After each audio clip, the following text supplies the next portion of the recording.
오늘 야고보서 말씀을 통해서 서로 기도하라는 제목으로 함께 하나님의 말씀을 나누기를 원합니다. 서로 기도하는 것, 이것은 혼자 기도하는 것이 아니라 특별히 이제 야고보서를 정리하면서 흩어져 있는 모든 그 교회 성도들에게 서로 기도하자 하는 아주 강력한 야고보의 그 야고보 사도의 권면입니다.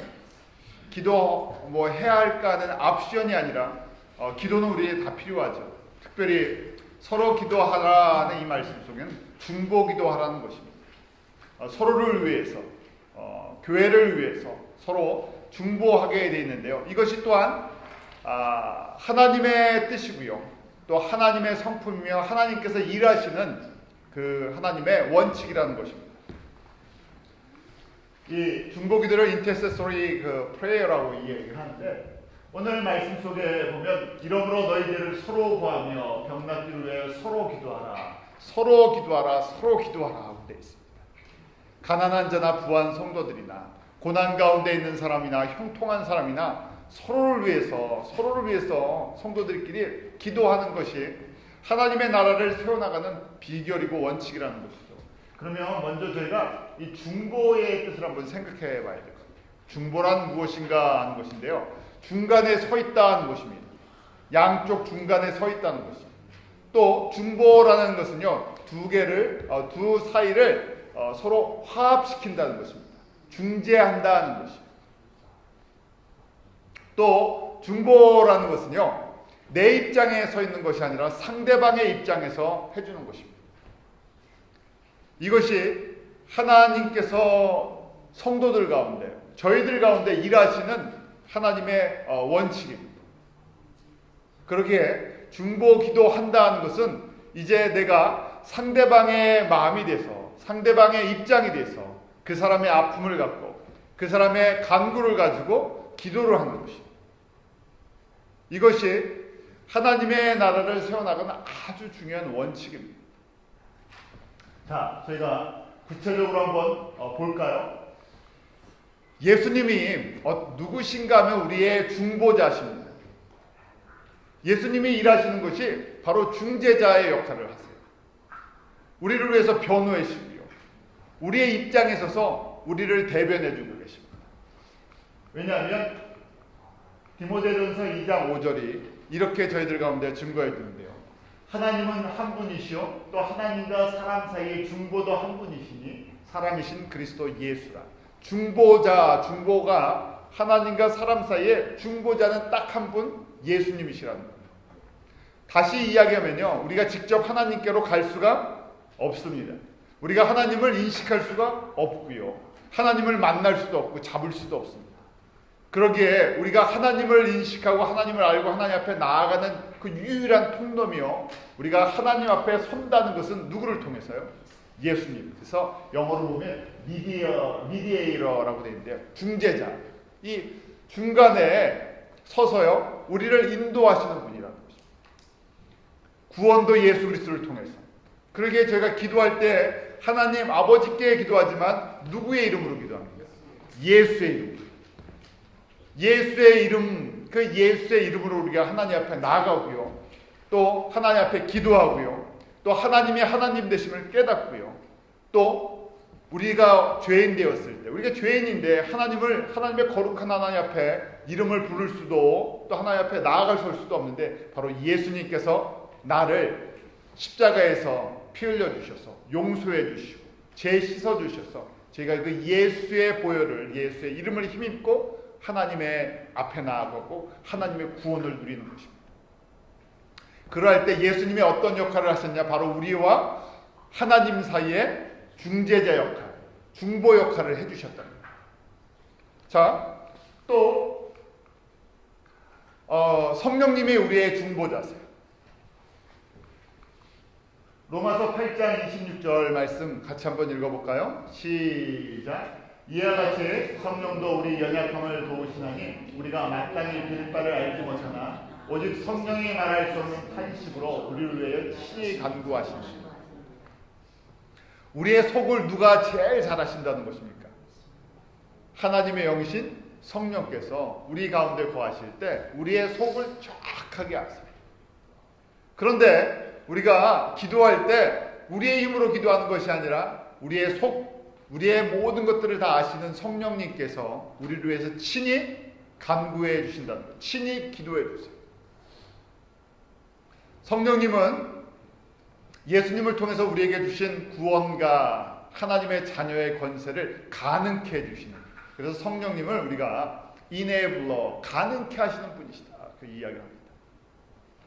하나님의 뜻을 저희로 깨닫게 하고 우리의 죄를 고백하게 하고 또 우리가 무엇을 기도해야 할지 우리 생각나지도 않고 그 다음에 뭘 어떻게 해야 될지 모를 때 성령께서 친히 우리 안에서요 간구해 주세요. 기도해 주신다는 것입니다. 그래서 하나님과 우리의 사이를 화평케 해주십니다. 중보라는 얘기는 또 다시 보면 화평케 해주시는 분, 우리로 관계를 맺게 해주시는 분. 그래서 지금도 우리 예수님은 하나님 보좌 우편에서 우리를 위해서 친히 간구해 주신다. 예수님도 끊임없이 우리와 하나님의 사이를 연결시켜 주시는 브릿지 역할을 해주시는 분, 그것을 가능케 해주시는 분이 바로 또 성령님이시고, 또 동시에 성도들에게도 똑같은 원리를 우리에게 요구하십니다. 왜냐하면 이것이 하나님의 모습입니다. 삼위 하나님이라 그러잖아요. 삼위일체. 하나님은 세 가지 모습으로 보이지만 세 분이서요. 성부 하나님, 성자 예수님, 성령 하나님이 끊임없이 서로 의존적, 서로 같이 한 마음으로 같이 움직이십니다. 그리고 서로 존경해드리고요, 서로 높여드려요. 마찬가지로 이것을 이제 교회에게 원하시는데요. 교회가 서로 높여주고요, 서로 기도해주고요, 서로 채워주게 만들어져 있어요. 내가 이런 필요가 있으니까 내 기도 열심히 해야지, 나만 이렇게 하는 것이 아니라 서로 하나님께서 이렇게 예수님은 하나님의 뜻이 이루어지도록 자신을 들여서 그렇게 중보자가 되고, 또 성령님은 예수님을 통해서 우리에게 주시는 구원의 일을 완성하도록, 그것을 계속 가능하도록 저희 가운데서 역사하십니다. 그래서 교회가 교회다워지고 성도가 아름다워지는 비결은요 다른 것이 아니라 오늘 마태복음 18장 20절에서 하시는 말씀처럼 두세 사람이 누구의 이름으로? 예수의 이름으로 모인 곳에 함께 하십니다. 참, 두세 사람이 예수의 이름으로 함께 모여서 하나님의 나라를 구하고 하나님의 뜻과 하나님의 구원이 그 안에 퍼져나가기를 원하면요 그 가운데 함께 하신다는 것입니다. 그러므로 교회는 이렇게 중보를 통해서 서로에게 예수 그리스도의 구원의 은혜가 흘러가게 해주십시오. 성령님이 세례 주시고 성령님이 기름 부어주시고 성령의 은혜가 충만하도록 성령 충만하기를 서로 기도해 줄 때, 그때가 바로 누가 일하시는 시간이에요? 예수님이 일하신다. 성령님이 일하신다. 우리가 교회라는 개념도요 항상 넓혀 나가세요. 우리 한 사람 한 사람이 교회의 지체면서 교회죠. 이렇게 저희가 모였을 때 이렇게 기쁨을 유기해도 또 하나의 교회입니다.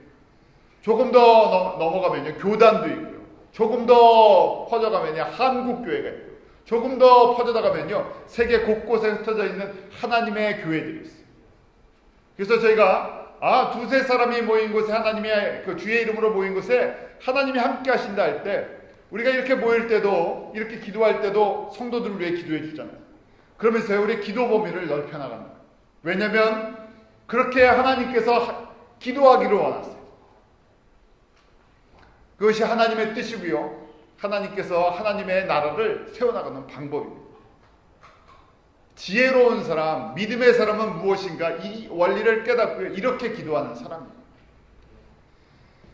자, 이렇게 중보를 하는데요 중보했던 조건이 있습니다. 오늘 구체적인 예가 하나 나옵니다. 5장 14절에 보면 너희 중에 병든 자가 있느냐 하고 물어보죠. 너희 중에 병든 자, 이 육신의 질병이 됐던, 마음의 상처가 됐던, 그 영혼의 갈등이 됐던 누구나 아픔이 다 있잖아요. 그래서 이제 실질적인 예로 하나, 병든 자가 있을 때 어떻게 해야 되느냐 하고 야고보 사도가 교회들에게 말씀해 줍니다. 우리 이 중보기도의 그 조건인데요, 중보가 되려면요 우리 하나씩 한번 보죠. 첫 번째 원리는요. 누구를 청하라고 되어 있습니까? 교회의 장로를 청하라. 5장 14절 한번 같이 읽어볼까요? 시작. 너희 중에 경진자가 있느냐? 저는 교회의 장로들을 청할 것이요. 그들은 주의 이름으로 기름을 받으려 위하여 기도하였습니다. 교회의 장로들을 청해라 하고 되어 있는데요. 이때 저희가 이 장로가 그럼 어디까지냐 하는 것이에요. 그 당시에 2000년 전에 처음 교회가 세워졌을 때 장로라는 것을 한번 생각해 보셔야 돼요. 지금의 장로교회 장로제도가 아니기 때문에요. 그때 장로 엘더라는 것은 그냥 나이가 많은 분이 아니라 교회 지도자라는 거예요. 말씀을 선포하는 사도들이 있었고 또 교인들을 돌보는 집사님도 계셨습니다. 그래서 이 안에는 목사도 있고요.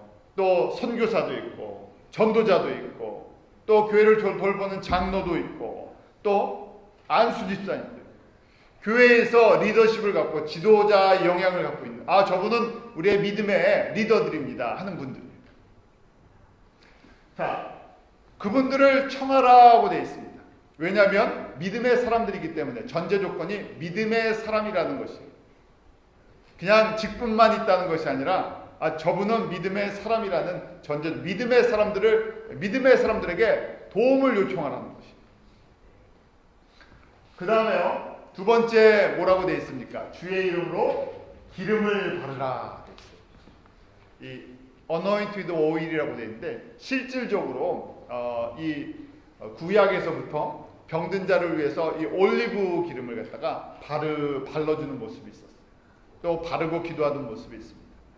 그것이 지금까지 이렇게 내려왔어요. 실질적으로 우리 이제 CMNA 같은 경우에도 그 조그만 기름병을 가지고 다니면서요. 기름을 바르고 기름을 붓는 거 아닙니다. 큰 무슨 참기름통 갖고 다니면서요. 붓는 게 아니라 조그만 이 통에다가요. 올리브 오일을 갖고 다니면서 찍어주고요.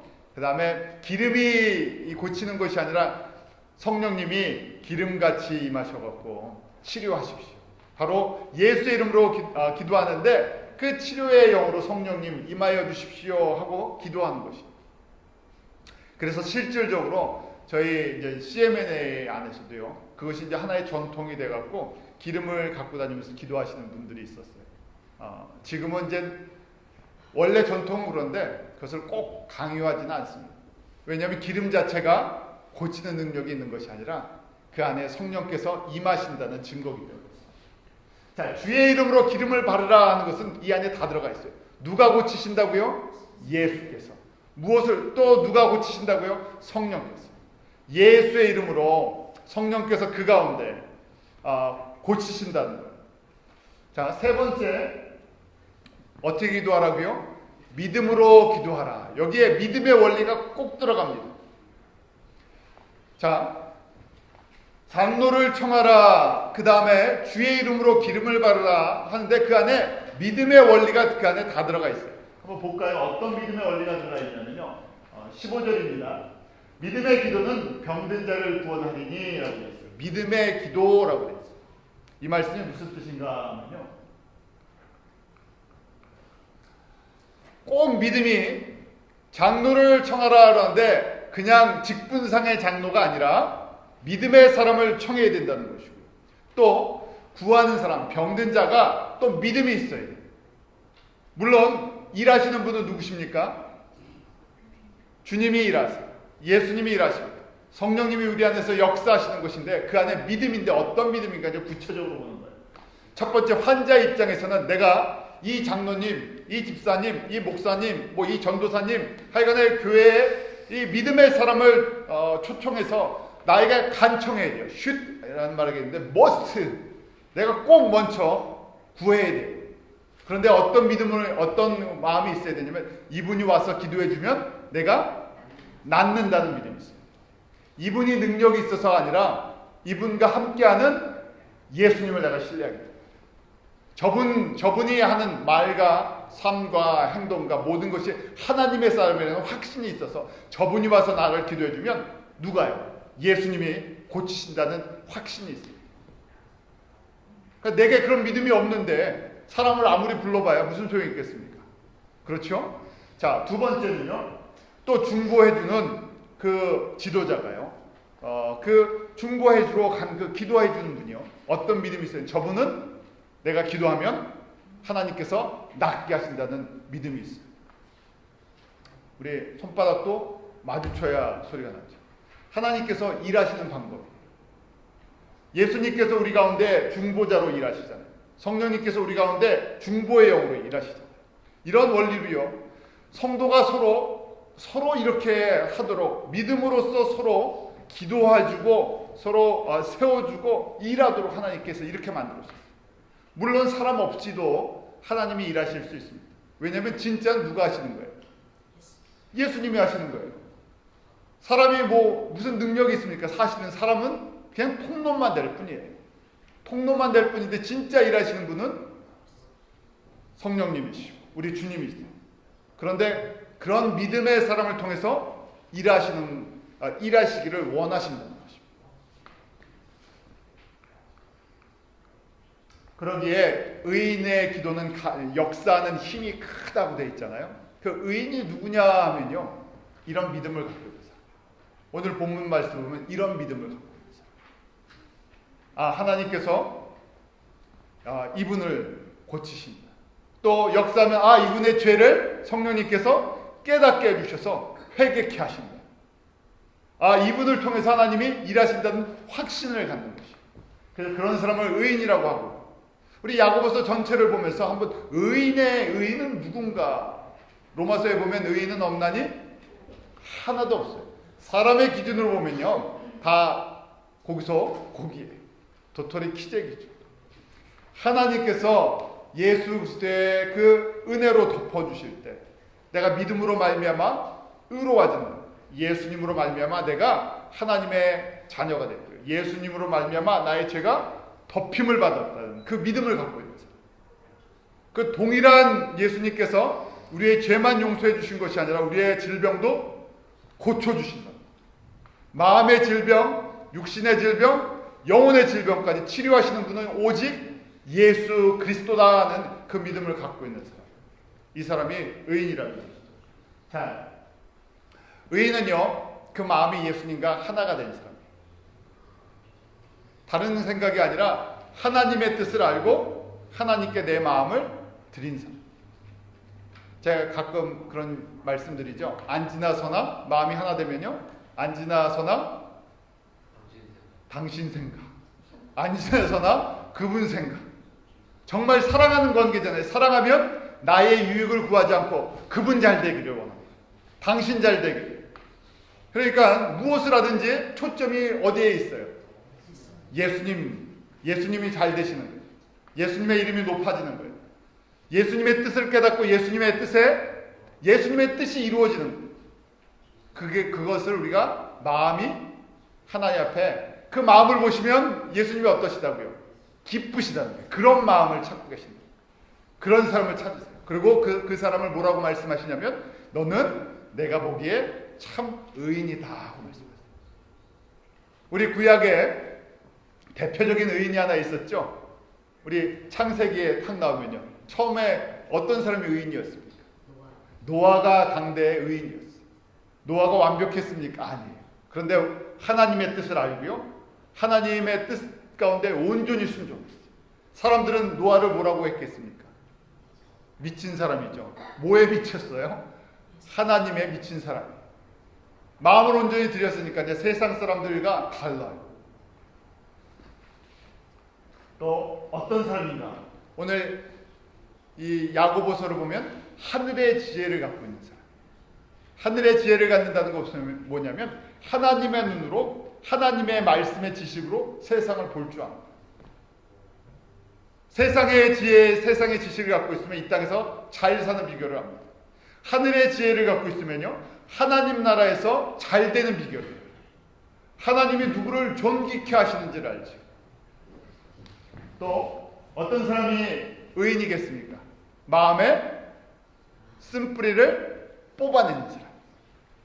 왜냐하면 우리 안에 두 마음이 있지 않습니까? 세상의 마음, 마귀를 닮은 성품과 그 다음에 하나님의 성품. 그래서 내 안에 쓴뿌리를 자꾸 뽑아내면요 뭐가 그때 보이기 시작하면 하나님의 나라가 온전히 보이기 시작해요. 하나님의 말씀이 들리기 시작합니다. 우리의 눈이 밝아져서 눈에 보이는 이 육신의 눈에 보이는 것이 아니라 육신의 눈이 아니라 영의 눈으로 하나님의 나라를 볼 수 있어요. 그 조건이 무엇인가? 우리 안에 있는 이 쓴뿌리, 비러루트를 자꾸만 뽑아내는 삶. 그럴 때 뭘 할 수 있습니까? 지상계명과 대사명, 우리 지상명령을 수행할 수 있는 힘이 생겨요. 조금씩. 그래서 다시 그렇게 할 때 하나님 앞에 우리의 마음이 연락되고요. 하나님의 앞에 뜻이 하나가 돼요. 이러한 사람을 의인이라고 하는 것이에요. 이러한 사람이 바로 하나님이 원하는 사람입니다. 이렇게 의인이 되면서요. 서로 의인 되도록, 서로 믿음의 사람이 되도록 중보해 주고요. 기도해 주는 것입니다. 구체적으로요. 이 역사하는 힘이 크다고 되어 있잖아요. 의인의 간구는 역사하는 힘이 많다고 되어 있는데, 역사하는 힘이 영어로 보니까요, powerful and effective. 저희가 이제 기도에 대한 간혹 오해를 하는데, 우리가 무조건 부르짖으면 하나님께서 듣고 응답하신다고 생각해요. 그런데 그것은 어린아이가 때를 쓰는 것과 같다 했죠. 진짜 오늘 이 말씀처럼 powerful and effective는요, 하나님의 마음 앞에 내 마음이 들여졌을 때, 그러면요 막 애를 쓰지 않아도 내 마음이 그렇게 들여지고 한마디 하면요, 내가 그렇게 온전히 의지하면요, 주님께서 들으신다는 것입니다. 똑같은 원리예요. 질병을 위해서도 저희가 이제 서로 기도해 주는데요, 저희가 오랜 시간 막 부르짖는다고 그냥 병이 낫는 것이 아니라, 내가 먼저 뭐가 될 때요? 하나님 앞에 합한 사람이 될 때, 내가 의인의 길을 걸어갈 때, 그때 그 의인의 한마디의 기도는 powerful and effective. 숫자도 마찬가지입니다. 10,000명의 사람들이 하나님의 마음에 합한 사람이 한 명도 없어요. 10,000명이 아무리 소리를 질러도 한 의인의 기도가 powerful and effective하다. 이것이 하나님 나라의 원리예요. 그래서 야고보 사도가 흩어져 있는 성도들에게, 너희들은 이 powerful and effective한 믿음의 사람들이 되라, 너희는 그런 기도의 사람들이 되라 하고 말씀해 주는 것 아니겠습니까? 자, 그래서 이제 결론적으로요, 구체적으로, 그러면 의인의 기도의 예를 한번 들어주십시오 하는 것이에요. 그때 야고보 사도가 대표적으로, 그래 정말 세상을 움직인 그 의인의 기도한 사람을 소개해 줍니다. 누구였습니까? 엘리야의 기도예요. 엘리야는 기원전 850년경에 북이스라엘 아합 왕 때 선지자입니다. 북이스라엘 아합 왕 때 나라는 굉장히 잘 번성하고 강성했지만, 대표적으로 아합하면 누가 생각나세요? 이세벨. 그 아합하면 부인이 더 유명하잖아요. 이세벨인데, 이세벨은 원래 엣바알이라는 시돈, 지금 레바논 지역에 그 바알을 섬기는 제사장의 딸이에요. 그러니까 그 가뜩이나 우상을 섬기는 왕이었는데, 그 우상의 그 제사장의 그 딸과 결혼해서요, 완전히 북이스라엘을 우상 덩어리로 만들어 놓았던 사람이에요. 그 당시에 그 북이스라엘에서 사역을 하던 선지자가 엘리야입니다. 엘리야 시대 때 엘리야가 너무너무 힘드니까요, 아무리 봐도 믿음의 사람이 없어요. 북이스라엘이 당장 멸망할 것 같이 보이고, 전부 바알을 섬기는 우상의 그냥 신전들만 가득하고요, 그 득세해갖고, 그런데도 가난해야 되는데 또 잘 되네요. 마음을 돌이키지 않는 거예요. 그때 혼자 아주 고군분투했던 사람인데요, 이 하나님께서 엘리야에게 엄청난 능력을 베풀어 주셨죠. 한번 오늘 본문 말씀이 그렇습니다. 17절 18절에 보면, 엘리야는 우리와 성전이 같은 사람이로되 저가 비 오지 않기를 간절히 기도한즉 3년 6개월 동안 땅에 비가 아니오고, 다시 기도한즉 하늘 비를 주고 땅이 열매를 내었느니라.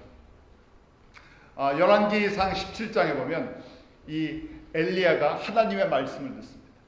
그러면서 선포한 것이 너는 아합한테 가서 아합에게 이야기하기를, 왕에게 이야기하기를 앞으로 3년 동안, 앞으로 수년 동안 비가 내리지 않을 것이다 선포라는 거예요. 자, 그 당시의 사람들은 바알이라는 신이 비를 내리기도 하고 멈추기도 한다고 생각했어요. 그런데 이스라엘이 일반적으로요, 우기와 건기가 있습니다. 비가 오는 시즌이 있어요. 비가 오는 시즌은 꼭 비가 옵니다. 그렇게 살아왔어요. 그런데 앞으로 3년이 지나도록 비가 오지 않겠다. 엘리야가 어떻게 이렇게 선포할 수 있었을까요? 그는 하나님의 말씀을 들었고 그 말씀이 눈에 보였다는 것이, 믿음의 눈으로 보았다는 것이죠. 그리고 그것을 담대히 혼자 선포하는 것이. 그러니까 그 후로 3년이 지나도록 정말 비가 오지 않았어요. 그럼에도 불구하고 하나님께서 엘리야는 그리시네가에서 그 물 공급하시고 또 까마귀를 통해서 먹게 하시고 또 그 다음에 사르밧 가브에게 가서요, 거기서 또 지내게 하면서요, 그 유명한 밀가루와 기름이 마르지 않는 그런 은혜를 베풀어 주셨어요. 그러면서 하나님이 참 하나님이신 것을 엘리야를 통해서 북이스라엘 온 땅 가운데 선포케 하시고, 그것뿐입니까? 대표적인 것이 있죠. 또 갈멜산에서 전투를 한번 벌이잖아요. 바알 선지자 450명이라 아세라를 섬겼던 그 제사장 400명이라 850대 1로 전쟁을 치렀어요. 무슨 뭐 20대 1이 아니라요, 850대 1로 싸웠는데요. 그 전쟁의 목적은 무엇입니까? 누가 참 신인가 한번 보자. 그래서 송아지를 잡게 했어요. 그 제단에 놓고 불로써 임하는 그 신이 참 신이니까 한번 해봐라 했을 때, 바알과 아세라를 섬기던 사람들이 아무리 난리를 쳐도 850명이 뛰고 난리를 쳐도 불이 임하지 않죠. 반대로 엘리야는 거기 송아지를 잡고 거기에 또 물을 붓게 하죠. 물이 넘치도록 붓습니다. 그리고 그가 하나님의 뜻대로 기도할 때 어떻게 합니까? 그 안에 하나님께서 불로써 임하시죠. 물까지 다 말려버리셨어요. 상상도 할 수 없는 것입니다. 그런데 오늘 야고보 5장의 말씀이 뭐라고 되어 있습니까? 엘리야는 특별한 사람이 아니라 어떤 사람이라고요? 성정이 우리랑 이게 무슨 말입니까? 성정이 같은 사람이다. 영어로 보니까 a man is like us. 우리랑 똑같은 사람이라니. 그가 뭐 특별하게 그가 무슨 대단한 사람이 아니라 우리가 똑같은 사람인데 차이가 있다면 무슨 차이가요? 믿음의 사람이라는 것이고 하나님 보시기에 의인이라는 것이고, 그가 하나님의 나라를 혼자 선포하는 것처럼, 그도 인간이었기 때문에요, 이세벨을 죽이려고 했을 때 두려워서 피하지 않습니다. 연약한 인간이에요. 그런데 그가 위기 속에서도, 연약함 속에서도 그에게 믿음의 귀가 있었고요, 믿음의 눈이 있었고, 그 하나님의 말씀을 듣고 깨닫는 그런 고백이 있었죠. 그러게 히브리서 11장 1절 제가 잘 아는 것이죠. 믿음은 바라는 것들의 실상이요 보지 못하는 것의 증거니. 이것을 저희 마음대로 해석하지 마십시오. 내가 꿈꾸는 것에 증거고, 내가 그림을 그려야지, 비즈니스가 엄청나게 잘 돼갖고 건물을 몇 동 사는 게 이게 내 꿈이니까 하나님 여기다 축복해 주셔서 내가 건물 한 5개 사면 하나님 앞에 드리겠습니다. 이런 걸 보면서 믿음은 바라는 것들의 실상에 이렇게 갖다 붙이시면 맞을 수도 있고 안 맞을 수도 있고 그건 모르겠어요. 그런데 이 본문의 뜻은 무엇입니까? 믿음이라는 것은요, 하나님께서 하시기로 약속하신 것을 바라보는 것이에요. 하나님께서 하나님의 구원을 어떻게 이루어 나가시는지, 누구를 통해서요? 예수님을 통해서 이미 2000년 전에 하나님의 구원의 역사를 펼쳐나가기 시작했어요. 더 구체적으로 이야기하면 구약의 모든 것은 예수님을 통해서 하나님께서 잃어버린 하나님의 자녀들을 구원하실 큰 계획표를 갖고 계셨던 거예요. 그 중에 하나의 예표로서 엘리야 같은 사람을 쓰셨죠. 이스라엘 땅에서 하나님이 원하시는 것은 믿음의 사람이 순종할 때 하나님께서 하나님 되심을 보여주실 것이다. 구원하실 것이다. 사람의 능력이 아니라 하나님의 능력으로 구원하실 것을 저에게 보여주셨고요. 이제 신약 시대 때 예수님이 오시면서요, 그것이 이제 시작이 된 거예요. 하나님의 나라가 임했다고 그 나팔을 불면서 선포된 것이죠. 언제까지요? 예수님이 다시 오실 때까지 마치 이 밭에 씌어져 있는 곡식을 추수하는 것처럼 잃어버린 영혼들, 때가 찬 영혼들을 구원하시겠다는 것이에요.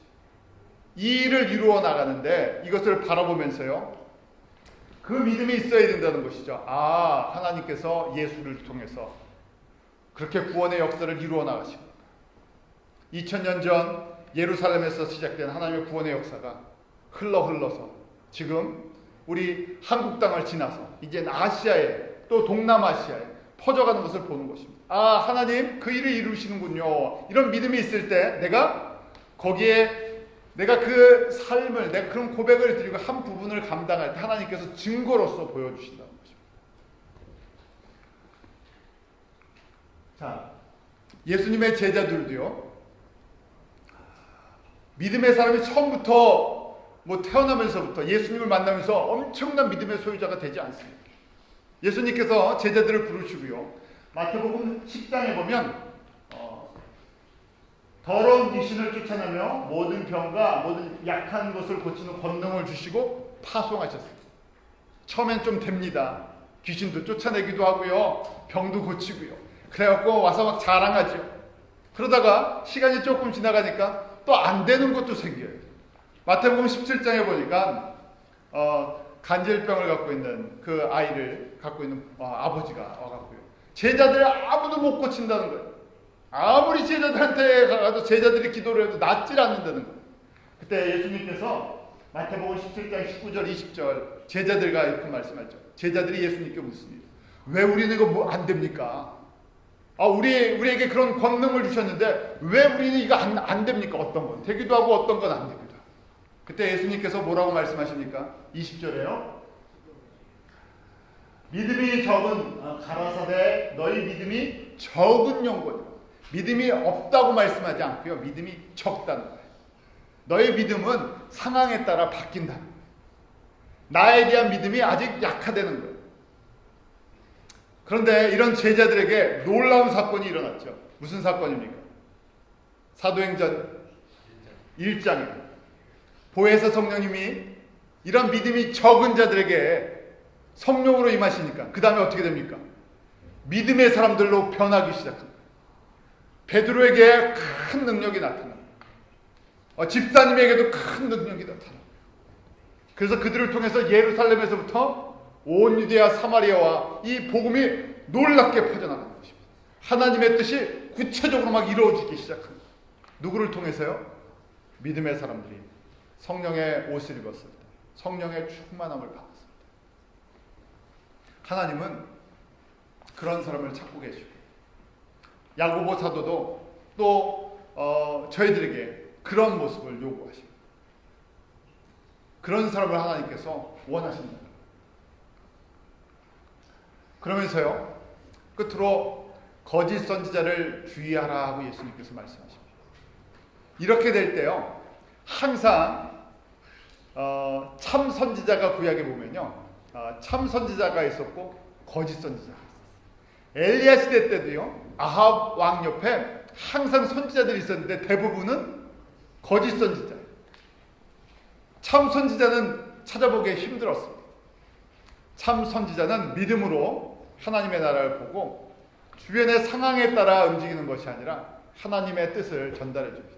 거짓 선지자의 특징은요, 구약시대 때 거짓 선지자가 항상 왕 옆에 있었고 우상을 숭배하게 했어요. 거짓 선지자가 전하는 메시지는 뭐였겠습니까? 거짓 선지자가 전하는 메시지는요, 왕에게 무슨 얘기 해주겠어요? 계속해서 우상 숭배하면 잘 된다는 얘기예요. 어디서요? 이 땅에서. 메시지는, 사람들이 듣고 싶어하는 메시지는 3000년 전이나 2000년 전이나 지금이랑 똑같아요. 무슨 얘기입니까? 이렇게 하면 잘 되는데 어디서요? 여기서 잘 되는 거예요. 지금 잘 되는 것을 원하는 거예요.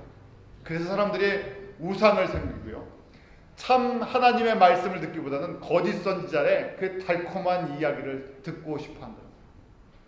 그래서 우상 숭배가 극심한 지역에 보면 항상 이런 달콤한 얘기가 있어요. 예수님도요, 이 거짓 선지자가 특별히 항상 어느 시대나 있었지만 마지막 때에 가까울수록, 주님 오실 때가 가까울수록 이 거짓 선지자가 급속도로 늘어나고 사람들이 거짓 선지자의 말을 많이 따를 것을 갖다가 경고적으로 말씀하십니다. 그래서 마태복음 7장 15절 한번 같이 읽어볼까요? 시작. 거짓 선지자들 선지자가 양의 옷을 입고 너에게 나오나 속에는 노략질하는 이들.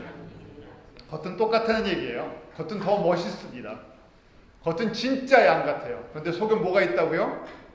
노력하는 일이다. 노력하는 일의 특징은 뭡니까? 내가 잘 키워서 잡아먹어야지 하는 거예요. 내 욕심 채워야지 하는 것이 안에 들어가 있다는 거예요.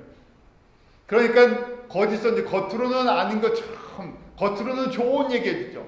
그런데 이 안에는 잡아먹을 생각이 있다는 거예요.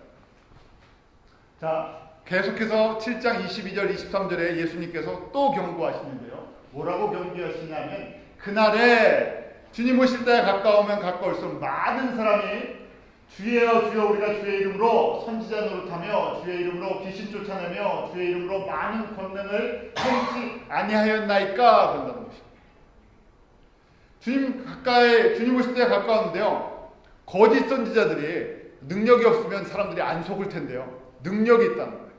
귀신도 쫓아내고 병자도 고치고 권능도 보여주고 그러니까 많은 사람이 그 거짓 선지자를 따라간다는 얘기죠. 그때 예수님께서 뭐라고 말씀하십니까? 내가 너희를 도무지 알지 못한다 하면서 불법을 행하는 자들이여 내게서 떠나가라 말씀드렸어요. 왜냐하면 이 안에 뭐가 있기 때문이에요. 7장 15절 보니까 뭐가 있다고요? 이리에 막 욕심이 들어가 있다. 무슨 욕심이요? 하나님의 거룩한 나라에 대한 욕심이 아니라 어느 나라에 대한 이 땅에 대한 욕심이 들어가 있다. 그러니까 저희가 한자로 유유상종이라고요. 끼리끼리 모이잖아요. 마음이 같은 거예요. 거짓 선지자가 이렇게 보이면서 이 땅의 메시지 우리가 그래서 기복신앙이라고 이야기합니다. 이 땅에서 잘 되는 거예요. 그건 다 얘기해요. 무당도 돈을 적당히 주면 어떻게 합니까? 무당도요. 이 땅에서 잘 되는 비결이랑 모두 한 잔 써줍니까? 부족도 한 잔 써줘요. 그러면 이 땅에서 잘 된다고 얘기해요. 모든 종교에 다 들어가 있어요. 그 배후에 누가 있다고요? 우상가, 무당가, 불교, 무사이가 세상에 이런 우상 숭배를 조장하는 그 뒤에 누가 있습니까? 마귀가 있죠. 마귀에도 능력이 있습니다. 마귀도요, 이런 권능이 있어요. 자기끼리지만요, 귀신도 쫓아내는 척. 그 무당이 굿하면 어떻게 됩니까? 귀신이 나가는 것처럼 보이지만 사실은 나가는 게 아니라 더 심한 놈을 하나 붙잡아다 앉혀놓죠.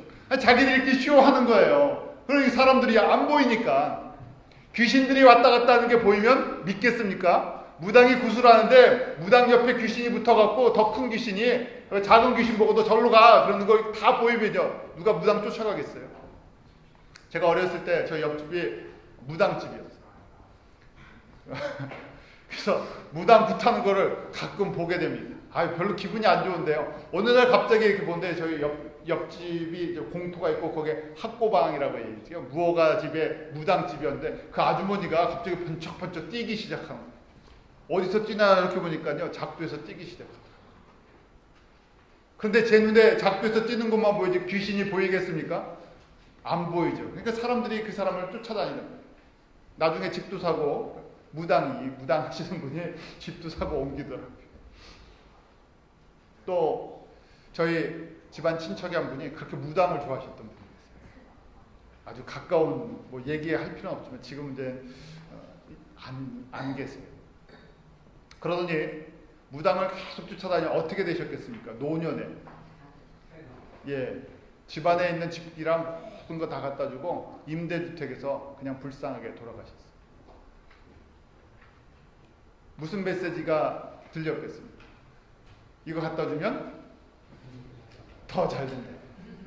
더 잘 된다. 어려움이 있으니까, 아픔이 있으니까 이거 갖다 주면 더 잘 된다고 자꾸만 갖고 오겠죠. 그래서 결국은요, 다 갖다 주고는요, 나중엔 방 한 칸 없이 그래 임대주택에 사시다가 돌아가셨어요. 저희가 눈에 보이면 따라가지 않죠. 그런데 거짓 선제, 마지막 때가 되면 이게 더 파워풀하다는 거예요. 사람들 보기에 더 권능이 있어. 더 그럴듯해요. 그 안에 메시지는요, 똑같습니다. 아합 때나 예수님 당시나 지금이나 사람들이 뭘 좋아합니까? 어떻게 하면 재밌고 이 땅에서 잘 되고 건강 문제, 그 기업 문제, 자녀 문제, 이게 잘 되면 일단 뒤에 배경을 잘 안 봐요. 따지지 않습니다. 이게 잘 되니까 믿을 만한 신이라고 생각합니다. 꼭 미끼를 이렇게 무는 것과 똑같아요. 자, 마지막 때의 징조, 예수님께서 마태복음 24장 그 마지막 때 어떤 징조가 일어나는지 말씀해 주시죠. 11절에 보면 거짓 선지자가 많이 일어나 많은 사람을 미혹하게 하겠으며, 많은 사람을 속인다는 것입니다. 거짓 선지자가. 거짓 선지자는요, 다른 얘기가 아니라 무슨 얘기를 왜곡시킨다는 얘기예요. 예수님에 대해서 다른 이야기를 합니다. 하나님의 나라에 대해서, 하나님의 나라와 예수님의 이 십자가의 메시지를 다른 쪽으로 자꾸만 변질시켜요. 좀 이런 표현은 그렇지만요, 어떤 분이 책을 썼는데 아주 책이 미국에서 베스트셀러가 됐는데 그 책 제목이 뭐 잘 되는 나예요. 그 예수 믿었더니 이 땅에서 다 잘 되더라. 틀린 메시지는 아니지만요, 교회 나오는 목적이 자꾸만 바뀐다는 거예요. 교회 나오는 목적이 뭐 때문에 나옵니까? 내가 이 땅에서 잘 되려고. 이런 부분도 필요하지만 마지막 때가 되면 사람들이 이거에 자꾸만 속는다는 얘기예요. 그러니까요, 진짜 메시지는 안 듣고요, 보아라, 예수 믿고 이렇게 잘 되지 않았냐, 이 땅의 것을 자꾸만 자랑을 하는 거예요. 그럼 이 땅에서 안 되는 사람들은, 이 땅에서 잘 되는 것까지 다 포기한 사람들, 예수 믿고 자기가 걸어갔던 자기의 기업과 자기의 커리어와 자기의 모든 것을 다 드린 사람들은 바보입니까? 아니죠. 그래서 믿음이 적다고 말씀하시는 거예요. 믿음이 적으면 적을수록 자꾸만 땅의 것을 보기 때문에 그렇습니다. 하나님의 나라가 안 보이잖아요. 이렇게 저희가 설교를 듣고 말씀을 공부하지만 하나님의 나라가 눈에 탁 하고 나타나면 그러면 거기다 투자할 텐데 안 보이니까 당장 보이는 데다 투자를 하는데 그걸 누가 조성을 하냐면 마지막 때가 되면 바로 교회라는 이름으로, 목사라는, 저희같이 목사라는 이름으로요, 그런 메시지를 사람들이 원하니까요, 자꾸만 전해주고요. 또 기가 막히게 거기에 능력이 나타나요. 그게 역사합니다. 그래서 마태복음 24장에 보면 주님 오실 때 가까우면 가까울수록 어떤 현상이 더 일어나냐면, 우리 한번 24절 같이 읽습니다. 시작. 거짓 그리스도들과 거짓 선지자들이 일어나 큰 표적과 기사를 보이고 할 수만 있으면 택하신 자들도 미혹하게 한다. 누구까지 미혹한다고요? 믿음의 길을 잘 걷고 있는 사람도요, 미혹당하게 한다는 것이에요. 왜냐하면 거기 뭐라고 되어 있습니까? 큰 표적과 기사를 일으키기 때문에. 이것이 바로 저희가 살고 있는 시대의 모습입니다. 그럼 어떻게 해야 되느냐? 예수님께서 이미 답은 다 말씀해 주셨어요. 이렇게 기도하라고 말씀해 주시죠. 어디에요? 주기도문에 너희는 이런 패턴으로, 이런 원칙을 가지고 기도하라. 그래서 저희가 예배를 드릴 때 주기도문도 외우고 또 예배를 마칠 때 주기도문을 외우는데, 외우는 게 목적이 아니라 내가 그런 기도를 하겠습니다. 내가 성도들을 위해서, 또 목회자를 위해서, 또 서로 지체들을 위해 때 그런 이 주기도문의 패런처럼 그런 사람 되게 해주십시오 하는 것이. 저희가 잘 아는 것처럼 주기도문의 6장 10절 예수님께서 가르쳐 주신 패런이에요. 뭐라고 되어 있습니까? 나라의 임하오시며 뜻이 하늘에서 이룬 것 같이 땅에서도 이루어지고, 하늘에 계신 우리 아버지요, 이름이 거룩히 여김을 받으시고 하나님께 영광을 돌리고요, 그 다음 목적이 있죠. 하나님께서 하나님의 뜻을 이미 하늘에서는 이루셨어요. 예수님을 보내주시기로 결정을 하셨어요. 이 땅에 잃어버린 영혼들을 구원해서 하나님의 백성이 되기로 결정을 하시고요. 예수님을 이 땅에 보내셨죠. 그때부터 하나님의 뜻이 이 땅에서 예수를 통해서 이루어지기를 원하신다. 그것이 우리가 진짜 원하는 큰 기도예요. 여러분들이 우리 기도할 거 많지 않습니까? 그 작은 기도도 필요하지만 먼저 예수님께서 이렇게 기도하라고 말씀을 해주십니다. 왜냐하면 이렇게 기도하는 사람에게 하나님께서 나머지는요 채워주시고 공급하신다는 것이. 그래서 저희가 기도할 때 뭐가요? 우리 교회를 위해서 기도할 때 하나님 기쁜 교회를 통해서 하나님의 뜻인 예수 그리스도를 통해 구원받는 자가 이 뉴욕에서부터 우리가 미얀마를 섬기든 또 네팔을 위해서 기도하든 또 인도네시아를 기도하든 이번 달은 어디입니까? 양곤과 미얀마를 위해서 기도합니다. 그렇게 하나님의 뜻이 자꾸만 이루어지는 것을 어떻게 해요? 믿음의 눈으로 보시라. 믿음의 귀로 들으시라. 그 다음에 두 번째 보면요. 먼저 너희는 그의 나라와 그의 의를 구하라. 프라이어리티라는 것입니다. 자꾸만 땅의 것을 구하면요. 어디가 안 보여져요? 하나님의 나라가 안 보여져요. 그러면 누구에게 속는다고요? 이리한테 잡혀먹는다는 거예요. 잘못하면. 왜냐하면 마지막 때가 되면 이리가 많이 늘어나기 때문에요. 잘 보십시오. 일인지 아닌지 어떻게 구별하냐. 지금 이 기도를 하고 이 메시지를 붙잡고 살아가는 사람들이야. 정말 그런 사람들인가. 내가 그 길을 걷고 있나. 그래서 먼저 그의 나라와 그의 의를 구하라. 그리하면 이 모든 것을 더하시리라. 이런 믿음이 있으십니까?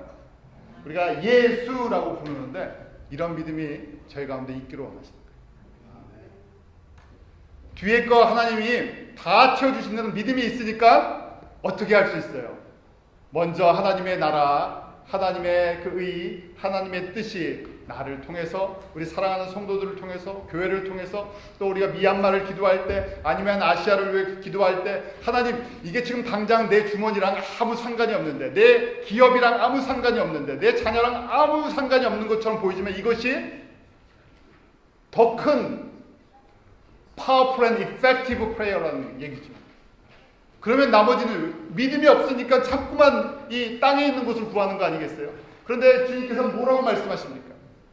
먼저라고 돼 있죠. 그걸 구하면 왜 하나님을 이렇게 좀 표현은 그렇지만 쫌스러운 하나님으로 생각하느냐는 거예요. 세상의 우상들 섬기는 사람들처럼 이 작은 하나님, 그런 작은 하나님으로 생각하냐는 거예요.